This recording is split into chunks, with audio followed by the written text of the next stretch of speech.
कुम्हार और जिन की कहानी। एक समय की बात है, एक छोटे से गांव में रमलू नाम का एक गरीब कुम्हार रहता था। वह बहुत मेहनती था, लेकिन उसकी किस्मत कभी साथ नहीं देती थी। एक दिन वह जंगल से मिट्टी लेने गया और उसे एक पुराना घड़ा मिला। घड़ा दिखने में साधारण था, लेकिन जैसे ही रमलू ने उसे साफ किया, उसमें से अचानक धुआं निकलने लगा और एक बड़ा जिन प्रकट हुआ। जिन जोर से हंसा और बोला, धन्यवाद, तुमने मुझे 500 साल बाद आजाद किया है। अब मैं तुम्हारी 3 इच्छाएं पूरी करूंगा। रमलू पहले तो डर गया, लेकिन फिर उसने सोचा कि यह उसकी गरीबी दूर करने का मौका है। उसने तुरंत कहा, मुझे बहुत सारा सोना चाहिए। जिन ने झट से उसे सोने से भरी एक थैली दे दी।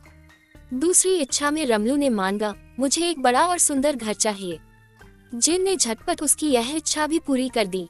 अब बारी थी तीसरी और आखिरी इच्छा की, लेकिन अब रमलू को समझ नहीं आ रहा था कि वह क्या मांगे।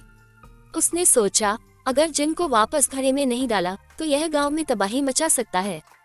चालाकी से उसने कहा, मैं चाहता हूं कि तुम यह साबित करो कि तुम सच में उसी घड़े से निकले हो। जिन तुरंत धुएं में बदलकर वापस घड़े के अंदर चला गया।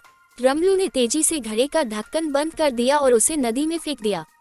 अब उसके पास धन दौलत भी थी और गांव में शांति भी बनी रही। इस तरह एक गरीब कुम्हार अपनी बुद्धिमानी से जिन को मात देकर एक सुखी जीवन जीने लगा।